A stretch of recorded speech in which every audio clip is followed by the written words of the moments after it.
BBA, BCA, BCom computer కోర్సులో 100% placement లభించే ఏకైక డిగ్రీ కాలేజ్ కూకట్పల్లిలోని i3 డిగ్రీ కాలేజ్ 8367215215. ఏకదంతం మహాకాయం తప్తకాంచన సన్నిభం లంబోదరం విశాలాక్షం వందేహం గణనాయకం. ఏవిసి హాస్పిటల్ సమర్పించు వినాయక చవితి స్పెషల్ ఎపిసోడ్కి స్వాగతం. నమస్తే రమ్మగారు. నమస్తే జయ. వినాయక చవితి శుభాకాంక్షలు అండి. వినాయక చవితి శుభాకాంక్షలు జయ. సుమన్ టీవీ ప్రేక్షకులందరికీ వినాయక చవితి పండుగ శుభాకాంక్షలు. వినాయక చవితి మొదట అంటే ఏ పండుగ చేసుకున్నా ఏ శుభకార్యం చేసినా ఆయన్నే కొలిచి ఆయనతోనే మొదలు పెడతాం. మరి ఆయన పండుగ అయినప్పుడు ఇంకెంత స్పెషల్గా జరుపుకుంటాం రమ్మగారు. ముఖ్యంగా మనం హైదరాబాదు, ముంబై ఇలాంటి పెద్ద పెద్ద నగరాల్లో చూసుకుంటే చక్కగా మంటపాలు వేయటం, 9 రోజులు, 5 రోజులు, 11 రోజులు వీలును బట్టి చక్కగా ప్రతిరోజు పూజలు చేసుకోవటం, నైవేద్యాలు పెట్టుకోవటం, అందరం కలవటం, ఆ రోజుని కథ చదువుకోవటం, ఇదంతా అందరికీ తెలిసిన విషయమే. మరలా మనం ఏ సంవత్సరానికి ఆ సంవత్సరమే కదా ఏటా చేసుకుంటాం, ఏటా చెప్పుకుంటాం మన ఇద్దరం కూడాను. మరి ఈ సంవత్సరం వినాయక చవితిని మీరు ఎలా జరుపుకోబోతున్నారు? ఎప్పట్లాగానే 21 పత్రితోటి, 21 రకాల పత్రి గరికతోటి కుడుంలో ఉండ్రాళ్ళు నైవేద్యం పెట్టి ఎప్పట్లాగా. ఇప్పుడు ఎంత వేషమైనా వేయచ్చు, అది పూజని మార్చకూడదు కదా. కరెక్ట్ కదా రమ్మగారు. పూజని మార్చకూడదు, విధానం మారకూడదు. వాళ్ళెవరో చేసేవి, వీళ్ళెవరో చేసేవి, వాళ్ళు చేసింది ఏదో కలర్ఫుల్గా బాగుందని చేయకూడదు. మన ఇంటి విధానం ఏదుందో, పురాతన కాలం నుంచి మనకి ఏ పద్ధతి వస్తుందో అదే పద్ధతి. ఇప్పుడు మనదొక రకం. ఇప్పుడు ముంబై లాంటి ప్రాంతాల్లో అంటే మహారాష్ట్ర వాళ్ళకి గణపత్యం, అక్కడంతా కూడా గణపతి మతం నడుస్తుంది వాళ్ళకి. వాళ్ళు స్వామిని తెచ్చుకోవడం, ఇంటికి తెచ్చుకోవడం కూడా మేళతాళాలతో తీసుకొచ్చి మళ్ళీ బిదాయి కూతురిని సాగనంపినట్టు అబ్బాయి గణపతిని సాగనంపుతారు. వాళ్ళ విధానం వేరు, మనకొక విధానం ఉంది. మనం మట్టి గణపతిని పూజించే వాళ్ళ ముందు నుంచి మట్టి గణపతినే పూజించుకోవాలి. ఏమి ఇదివరకు చేసేవాళ్ళమో అదే పంధాన్ని మనం పాటించాలి, అంతే. కాస్త అంటే రోజు రోజుకి కాస్త ఓపిక తగ్గితే విధానం కొంచెం అంటే చేసే పద్ధతి ఏదైనా తగ్గించుకుంటామేమో కానీ కొత్త మెరుపులకు మాత్రం పోవద్దని చెప్పుకుంటాం. మార్చద్దు. ఓపిక లేకపోతే తగ్గించుకోండి, ఓపుకున్నంతే చేయండి, ఎంత పట్టుకుంటే అంత మటుకు. ఎట్లా రమ్మగారు, మీరు ఆ రోజే తెచ్చుకుంటారా? మేమైతే పండుగ రోజే ఉదయమే స్నానం చేసి వెళ్ళి వినాయకుడిని తెచ్చుకుంటాం. మా పద్ధతి కూడా అంతే చేయ. అంటే వినాయకుడు మన ఇంట్లో నిద్ర చేయకూడదు అంటాం. పూజింపబడ్డాక నిద్ర చేయొచ్చు, పూజకు ముందు నిద్ర చేయకూడదని ఉదయమే. మా ఊర్లలో ఏంటంటే, నా చిన్నప్పుడైతే మేము వడ్లబత్తల వారిని ఉండేవారు. ఈ వడ్లబత్తలు అంటే బత్తుడు అంటే కమ్మరి పని అదే చేసేవారు. ఆయన ఏం చేసేవాడంటే ఈ మట్టిని సాగదీసి అట్టు పెట్టుకుని ఒక చిన్న అచ్చు ఉండేది, పొద్దున్నే అచ్చు వేసి పెట్టేవారు సిద్ధంగా. మనం నిలబడే అచ్చు కూడా వేయించుకునేవాళ్ళం. మా ఊళ్ళో అందరూ ఏం చేసేవాళ్ళు కాదు, కొందరు మా ఇళ్లలో జరిగేది. మేము పూజ చేసుకునేవాళ్ళం, స్నానం చేయడం పరిగెత్తుకుంటూ వెళ్ళి తెచ్చుకునేవాళ్ళం. ఇప్పటికి కూడా మేము అదే పందా పాటిస్తున్నాం. మట్టి గణపతి ఆ రోజు ఉదయమే తెచ్చుకోవటం. మేము ఈ అలవాట్లు పద్ధతులు ఇళ్లలో ఉండే విధానాన్ని బట్టి చేసుకోవటమే. ఈ వినాయకుడిని తెచ్చుకోవటం, ఆల్రెడీ తలంట్లు పోసేసుకుని సిద్ధంగా ఉన్నవాళ్ళు పాలవెల్లి కట్టడం. ఈ పాలవెల్లికి చక్కగా రకరకాల పువ్వులు, తర్వాత కొన్ని రకాల పళ్ళు, ఉమ్మెత్తకాయలు, వెలక్కాయలు, యాపిల్స్ కూడా కట్టేవాళ్ళం తర్వాత కాలంలో, ఒక అరటిపండు, ఇవన్నీ కట్టి వాటికి. ఉమ్మెత్తని పూజించడం ఒక మనం గణపతికే చూస్తాం కదా రమ్మగారు. అవును, ఉమ్మెత్త ఇంకెక్కడ వాడం, దాన్ని ముట్టుకోం కూడా మనం. జిల్లేడు, ఉమ్మెత్త ఈ రెండు ఇవాళే.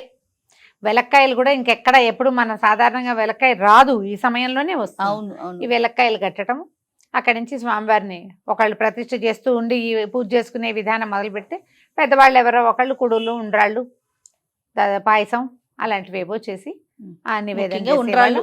ముఖ్యంగా ఉండ్రాళ్ళు. ఈ పూజ అయిపోతూ ఉంటే ఈ ప్రసాదం చివరికి అందించడం, ప్రసాదం నివేదన చేశాక అక్షంతలు పట్టుకుని ఎవరో ఒకళ్ళు కథ చెప్తున్నా చదువుతున్నా మిగిలిన వాళ్ళందరూ వినడం, కథాక్షంతలు తలా కాస్త వేసుకోవటం, ప్రసాదం అందరికీ చక్కగా వినిమయం చేసుకోవటం. పొద్దున కథ విన్నాము, పూజ చేసుకున్నాం కాబట్టి సాయంకాలం చంద్రుని చూసినా పెద్ద ఇబ్బంది ఏం లేదు. ఈ పల్లెటూళ్ళలో అంటే ఎక్కువ మంది వినాయకుళ్ళు కనపడేవాళ్ళు కాదు. ఈ బందర్లో మా చుట్టుపక్కల పెద్ద ఊళ్ళల్లో అవి చిన్నప్పుడు విన్నాం కానీ మేము ఎప్పుడు అలా చేయలే. తర్వాత హైదరాబాద్ వచ్చాక ఆ అవకాశం 7 గణపతులను చూడాలని 7 ఏళ్ళకెళ్ళి వెళ్ళి 7 ఏళ్ళకెళ్ళి అమ్మగారు అప్పుడు మరి ఇళ్లలో ఉండేవాళ్ళు. 7 ఏళ్ళకెళ్ళి 7 గణపతులను చూడాలని ఒక లెక్క. అందరిళ్ళకి అలా ఇలా వెళ్ళి చూసి వచ్చేవాళ్ళు పిల్లలు. ఓకే.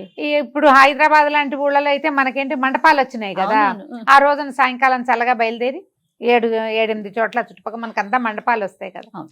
అని గణపతి పెండాల్స్ ఎక్కడెక్కడ ఉన్నాయో అక్కడికి వెళ్ళడం, గణపతిని చూసి నమస్కారం చేసుకోవటమే. మనకేంటంటే ఈ 9 రోజులు ఉంచుకుంటామా, 5 రోజులు ఉంచుకుంటామా, 3 శక్తి రోజులు కొలది. ఉంచుకుంటామా, పూజ మీద మనకున్న ఆస్థ, ఉమ్. మనకున్న అవకాశం అది. చెయ్యాలిగా ప్రతిరోజు పూజా విధానం. అవును. జరుపుకోగలిగే ఆసక్తి ఉంటే చక్కగా జరుపుకోవటం. పుస్తకాలు ఒకటి దేవుడి దగ్గర పెట్టుకునే వాళ్ళ పీటకిచ్చేయటమే అన్ని పుస్తకాలు. అవునవును. మర్నాడు స్కూల్కి వెళ్ళే పని లేకపోతే మరీ హాయి. ఎలా ఫీల్ అయ్యేవాళ్ళం అంటే ఏ పుస్తకం ముందు పైన పెడితే అది బాగా subject అసలు ఇంకా తిరిగే లేదు, 100కి 100 వచ్చేసి అట్లా అనుకునే వాళ్ళం రమ్మగారు చిన్నప్పుడు. చిన్నతనం కదా. మనం అలా ఇప్పుడు పిల్లల్ని నమ్మించలేం. నమ్మించలేమండి. మనం నమ్మేవాళ్ళం ఏంటో దేవుడు ముందు పెడితే చాలు, చాలు. అది పూర్తిగా వచ్చేసినట్టే. అట్లా అనుకునే వాళ్ళు. మనకు అసలు వాళ్ళు అలా చెప్పేవాళ్ళు, వాళ్ళు చెప్పటం కాదు వినేవాళ్ళం. అది ఆ నమ్మకం ఉండేది. నమ్మకం ఉండేది. పైగా ఫ్రెండ్స్ చెప్పినా నమ్మేవాళ్ళం. మేము అలా పెట్టాం, మా అన్నయ్యకి అసలు ఈ మ్యాథ్స్ లో మార్కులే వచ్చేవి కాదు, లెక్కలు పోయేవి. కానీ గణపతి పుస్తకం దగ్గర పుస్తకం పెట్టి ఓంకారం రాశారు మా నాన్నగారు. ఆ తర్వాత మా అన్నయ్యకి 50 మార్కులు వచ్చినాయి. అది మేము స్వస్తి వేసుకునేవాళ్ళు. స్వస్తికి వేసుకోవచ్చు, ఓంకారం వేసుకోవచ్చు, రాసుకోవచ్చు. దేవుడి దగ్గర పుస్తకాలు పెట్టి దండం పెట్టుకుంటే చదువు బాగా వస్తుందని. గణపతి ప్రఖ్యాతంగా జ్ఞానప్రదాత. బుద్ధి సిద్ధి బుద్ధి అంటారు కదా, బుద్ధి వస్తుంది. బేసిక్ పాయింట్ ఒకటి చెప్పాలి గణపతికి. ఇక్కడ గణపతి ఆరాధన వల్ల కుదురు వస్తుంది, మనుషులకి బ్యాలెన్స్ వస్తుంది. ఈ బ్యాలెన్స్ కుదురు గణపతి ఇస్తాడని చెప్పడానికి ప్రధానమైన కారణం ఏంటంటే, మానవ దేహంలో చక్రాలు ఉన్నాయి, షట్చక్రాలు ఉన్నాయి. షట్చక్రాల పైన సహస్రారం ఉంది, 7వ చక్రం. అది తల్లో జేజం అంటాం కదా, ఆమె పైన ఉందని. ఈ 7 చక్రాల్లో మొట్టమొదటిదైనటువంటి మూలాధార చక్రంలో ఉంటాడు గణపతి. ఈ మూలాధారం ఎక్కడుంది? మానవ దేహంలో బేస్ పార్ట్ అది. ఇక్కడ గనక సరైన ఆరాధన అర్చన జరిగితే కుదురు వస్తుంది. మిగిలిన చక్రాల తర్వాత ముందు అసలు కావాలి కదా మనకు కుదురు. అదే కదా, అందుకని మనం గుంజేళ్ళు తీస్తాము, ప్రదక్షిణాలు చేయిస్తారు. మొదట ఓంకారం అనగానే మనం శ్లోకాన్ని చెప్పుకుంటాం, శుక్లాంబరధరం అని చెప్తారు. నిజానికి అది పరతత్వాన్ని, పరమాత్మతత్వాన్ని బోధించేది లేదా విష్ణువుని బోధించేది శుక్లాంబరధరం శ్లోకం. కానీ మనం ఏం చేస్తాము, వినాయకుడికే ప్రఖ్యాతంగా చెప్పుకుంటాం. అవును రమ్మ గారు, వినాయకుడు పరతత్వాన్ని బోధించేది, పరమాత్మ యొక్క తత్వం అది. విష్ణువు కూడా దగ్గరగా ఉంటుంది. కానీ గణపతికి దాన్ని మనం అనుసంధానం చేసుకుని గణపతి శ్లోకంగానే చెప్పుకుంటాం. ఏదైనా పని మొదలు పెట్టాలి మొదటి శుక్లాంబరధరంతో మొదలు పెడతాం. గణపతి ఆరాధన మనకి కుదురుని, స్థిమితాన్ని ఇస్తుంది. ఆరాధన చేసుకోవాలి అంతే, ఎలా వస్తే అట్లా. ఇప్పుడు దీంట్లో కూడా ఒక లెక్క ఏం లేదు జయ. అవును, ఇంతే చెయ్యాలి, ఇదే చెయ్యాలి లేదు. గణపతికి సింపుల్ నివేదనలు చేస్తాం. పెద్ద నూనె లేదు, నెయ్యి లేదు, హైరాన్ లేదు, మసాలాలు వేపుళ్ళు గంటల తరబడి పని లేదు. బేసిక్ విషయమే కదా. ఏమిటి? కుడుములు, ఉండ్రాళ్ళు అంతే. తర్వాత పూజకు కూడా నీకు 21 పత్రాలు దొరకలేదు, పువ్వులు లేవు, గడ్డిపోసలు పెట్టు చాలు. ఆయనకి గరిక పెట్టినా గణపతి ప్రసన్నుడవుతాడు. అంటే నీకు శ్రద్ధ కావాలి, శ్రద్ధతో నువ్వు గడ్డి సమర్పించిన భగవంతుడు ప్రసన్నుడవుతాడని చెప్పడం. మనకు అసలు మామూలుగా ఏం చెప్తారు, త్రిమూర్తుల తర్వాత గణపతే ప్రధానమైన వాడు, అంతే కదా. మనకి బ్రహ్మ విష్ణు మహేశ్వరుల తర్వాత అంత ఆరాధనీయుడు గణపతి. మన జీవనాధారం ఆయనే కాబట్టి ఆహారం కావాలి మనకి, పంటలకి దేవుడు ఈయన, సస్యదేవుడు అంటారు గణపతి. అందువల్ల మనం గణపతి ఆరాధన తప్పకుండా చేసుకోవాలి, అలవర్చుకోవాలి, దండం పెట్టుకో కనీసం కదా. అంతే. ఎన్ని రకాల సమస్యలో తీరుస్తాడు గణపతి. ప్రధానమైన సమస్య మన బుద్ధి జ్ఞానం. అసలు కావాల్సిందే అది కదా రమ్మగారు. ఎంత సంపద ఉన్నా ఏదున్నా బుద్ధి అనేది లేకపోతే ఇంకేముంది ప్రయోజనం లేదు. కాబట్టి బుద్ధి కోసమైనా గణపతి ఆరాధన తప్పకుండా చేసుకోవాలి. మీ ఇళ్లలో ఎలాంటి ఆరాధన విధానం ఉంటే ఇంచుమించు అందరిది ఇదే ఉంటుంది. అవును, ఈ గణపతి పూజ రోజునే, ఇవాళ వినాయక చవితి రోజునే మనం 21 పత్రాలు పేర్లు కూడా కొన్ని అసలు మనకు తెలియని కూడా తెలియదు. అవునవును, ఇవి ఒక రోజు తెలుసుకుంటాం. పత్రం పేరు చెప్పి, ఆ పత్రం దొరకకపోతే ఏ పత్రం దొరికితే ఆ పత్రం పెట్టండి. లేవు దాని బదులు అక్షింతలు అని చెప్పండి, కానీ పత్రం పేరైనా తలుచుకోవాలి మనం. నామని చెప్పి అర్కపత్రం సమర్పయామి అంటాం. అర్కపత్రం అంటే జిల్లేడాకు. లేదనుకో అర్కపత్రార్థం అక్షతాన్ని సమర్పయామి, అక్షింతలు వేయి.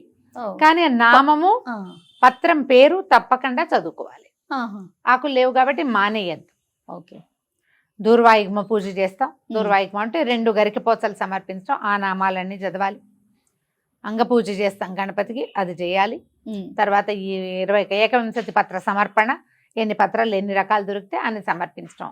ఏది దొరకలేదు దానికో నమస్కారం, నామం మాత్రం తప్పకుండా చెప్పుకుని పూజ జరుపుకుంటే చక్క కుడుములు ఉండ్రాళ్ళు చేసి కొద్దిగా పాయసం చేసి గారెలు బూర్లు ఏం అక్కర్లే గణపతికి. ఇవి ఉంటే తర్వాత ఏదైనా పళ్ళు గిళ్ళు పనస నారికేలాది జంబూ ఫలాలు పెట్టాలట. పనస అందుకని పనస దొరకపోతే పంపర పనాస పెట్టుకుంటాం మనం. నారికేలం అంటే కొబ్బరికాయ, జంబూ ఫలం అంటే నేరేడు పళ్ళు. నేరేడు పళ్ళు వర్షాకాలం దొరుకుతాయి, అవును, అది పెట్టుకోవచ్చు. మన ఇష్టం, మన అవకాశం. ఏది ఉన్నా సరే ఆయనకి సమర్పించుకోవాలి. పళ్ళైనా సమర్పించి పూజ ముగించుకుంటే సరే. తర్వాత కథ చదువుకోవటం. ఇందులో మన సాధారణంగా వ్రతాలు అన్నిట్లలో కూడా వ్రత కథ చదవటం ఒక విధానం కనపడుతుంది. అవునవును. వినాయక వ్రత కల్పనలో ప్రఖ్యాతంగా చెప్పబడేది కథే. అవును, పూజ చేతొచ్చినట్టు చేస్తారు.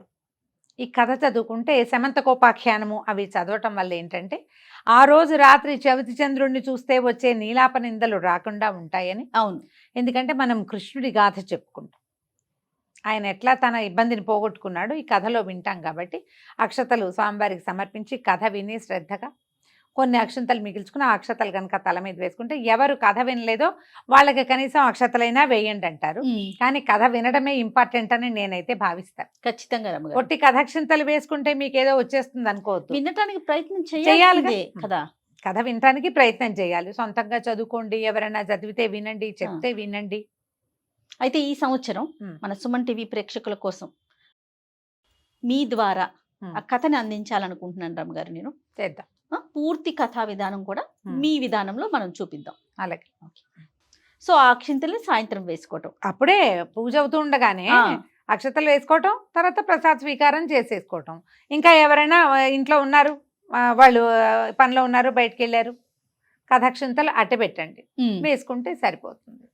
మా వాళ్ళైతే ఇంకొంతమంది ఒకళ్ళిద్దరు ఇళ్లలో నేను చూశాను, ఈ కథాక్షంతలు బాగా ధారాళంగా పట్టుకుంటారు, అవి ఒక డబ్బాలో వేసి పెట్టుకుంటారు. ఎక్కడికైనా పని మీద వెళ్ళేటప్పుడు ఆ వినాయక చవితి అక్షంతలు 2 నెత్తి మీద వేసుకుని వెళ్తే పని అవుతుందని నమ్ముతారు. నమ్మకాలు మరి మంచిది కదండి, నమ్మకం. కాబట్టి మీరు ఎట్లా అవకాశం ఉంటే అలా చేసుకో. మనం రాముల వారి కూడా చూడండి అక్షితలు దాచుకుంటాం, కళ్యాణ అక్షతలు దాచుకుంటాం, కళ్యాణ అక్షతలు. సో ఈ విధానాన్ని పాటించాలి. అంతే. రైట్ గారు, మరొకసారి వినాయక చవితి శుభాకాంక్షలు అండి. మరొకసారి సుమన్ టీవీ ప్రేక్షకులందరికీ వినాయక చవితి శుభాకాంక్షలు. ఏకదంతం మహాకాయం తప్తకాంచన సన్నిభం లంబోదరం విశాలాక్షం వందేహం గణనాయకం. ఏమైనా చేసుకోవచ్చు, ఇబ్బంది లేదు. రైట్ రమ్మ గారు, నమస్తే. నమస్తే జీ.